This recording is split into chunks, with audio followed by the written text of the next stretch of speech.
चेतन एक 20 साल का नौजवान युवक था जो रामपुर गांव में अपनी मां शीला देवी के साथ रहता था। उसके पिताजी का 3 साल पहले स्वर्गवास हो चुका था, इसीलिए अब दुनिया में सिवाय उसकी माताजी के उसका कोई नहीं था। चेतन का पढ़ने लिखने में बिल्कुल भी मन नहीं लगता।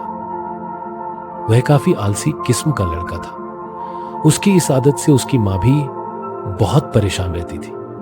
उन्होंने उसे कई बार समझाने की कोशिश की, बेटा अगर पढ़ाई लिखाई नहीं कर रहे हो तो कम से कम कुछ काम ही कर लो, लेकिन वह अपनी मां की एक नहीं सुनता था। वह पूरे दिन सोता, शाम को गांव के कुछ लड़कों के साथ मटर गश्ती करने निकल जाया करता था और देर रात को लौट कर आता था। उसकी मां जैसे तैसे मेहनत मजदूरी करके उसका और खुद का पेट भरती थी। चेतन को बचपन से ही भूत प्रेतों में काफी दिलचस्पी थी।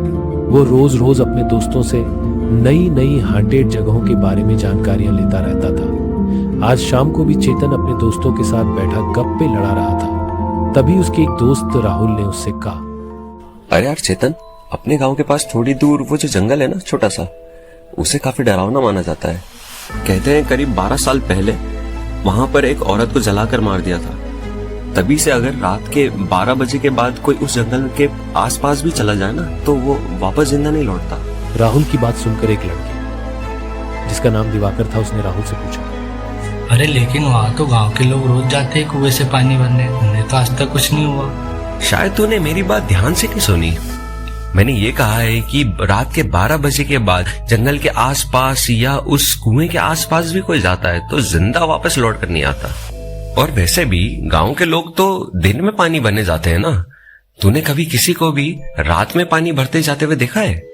हाँ यार, दिन में तो वहाँ सभी जाते हैं कुएं से पानी भरने, लेकिन रात को तो मैंने किसी को नहीं देखा जाते। चेतन उन दोनों की बात बड़ी दिलचस्पी से सुन रहा था। उसने उन दोनों की ओर देखते हुए कहा, चलो यार अब इस जगह को भी देख ही लेते हैं। चेतन की यह बात सुनकर उन दोनों की आंखें डर से चोरी हो जाती। भाई यार तू पागल है क्या?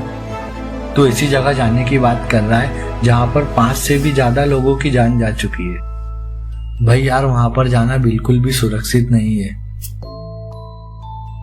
राहुल की बात सुनकर दिवाकर भी उसका साथ देते हुए कहा, भाई यार हम बहुत अच्छे से जानते हैं कि तुझे ऐसी जगहों पे जाने का बहुत शौक है और तू बहुत उत्साहित रहता है ऐसी जगहों पे जाने के लिए, लेकिन अगर तू मेरी बात माने तो इस जगह पे जाने के बारे में सोचने का ख्याल तो अपने दिमाग से निकाल दे। यार तुम दोनों कितने डरपोक हो यार। मैं आज तक जितनी भी जगह गया हूँ मुझे आज तक वहां पे कुछ नहीं मिला, और मुझे यकीन है इस बात का कि हम लोग यहाँ पर भी जाएंगे ना। तुम लोग चलकर देखो, हम लोग यहाँ पर भी जाएंगे, हमें कुछ नहीं मिलना है वहां पर। तुम चलकर तो देखो एक बार। भाई यार मेरी बात सुन, अगर तू हमें दिल से अपना भाई मानता है ना तो तू ऐसी जगह के बारे में सोच भी मत। चल ठीक है यार, अब तू इतना कह ही रहा है तो नहीं जाते उस जगह पे, नहीं जाऊंगा मैं भी उस जगह पे, ठीक है। लेकिन चेतन जाने का अपना पूरा मन बना लिया था।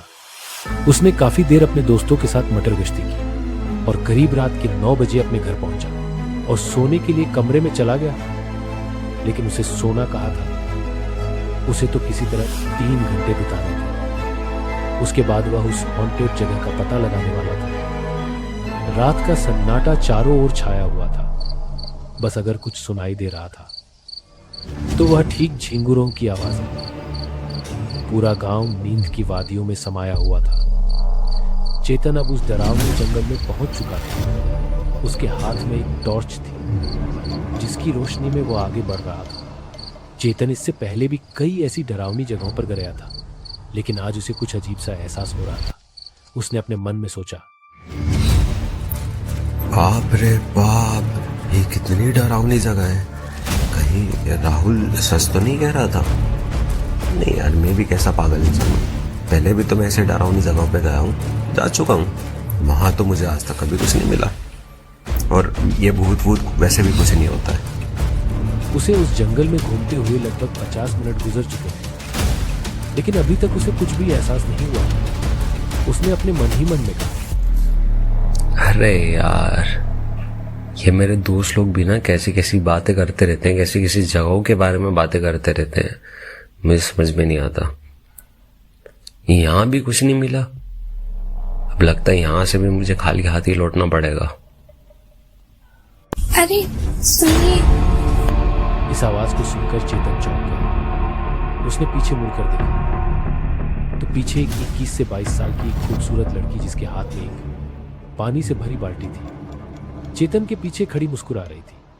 इतनी रात को ऐसे अचानक उस लड़की को देखकर चेतन कुछ घबरा सा जाता है, लेकिन अगले ही पल उसकी नजर उस लड़की के पैरों की तरफ जाती है तो वह देखता है कि वह लड़की लंगड़ा रही थी और उस लड़की के हाव भाव से ऐसा लग रहा था कि वह काफी दर्द में है। इसलिए चेतन ने सबसे पहले उस लड़की के हाथ से वह बाल्टी ली और उससे पूछा, तुम कौन हो और तुम इतनी रात गए इस जंगल में क्या कर रही हो, और तुम्हें ये चोट कैसे लगी?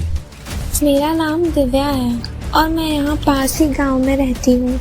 मैं यहाँ पानी भरने आई थी। मैं बस पानी भरकर जा ही रही थी और मेरा पैर फिसल गया और मेरे पैर में मोच आ गई और तभी मैंने आपको देखा और आपसे सहायता मांगी। क्या आप मेरी सहायता करोगे? पर मुझे एक बात समझ में नहीं आई। सब लोग तो दिन में पानी भरने के लिए आते हैं और इतनी रात गए इस कुएं के आसपास भी कोई भटकना नहीं चाहता है, लेकिन तुम इतनी रात गए इस कुएं के पास में आई और पानी भरने के लिए क्यों? अरे दिन में किसी कारण से मैं नहीं आ पाई तो सोचा रात को ही पानी भर लेती हूँ।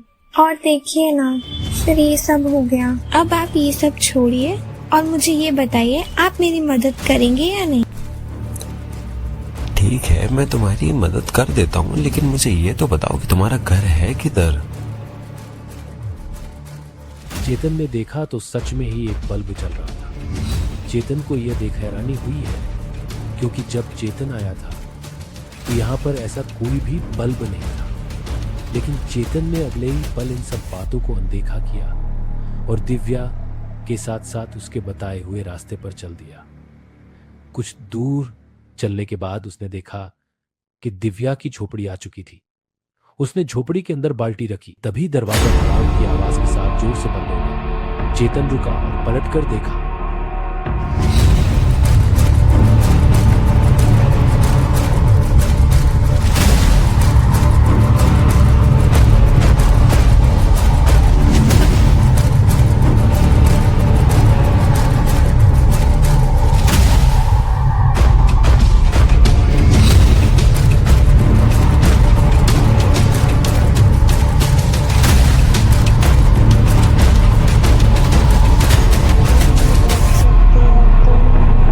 दिव्या की आवाज अब बहुत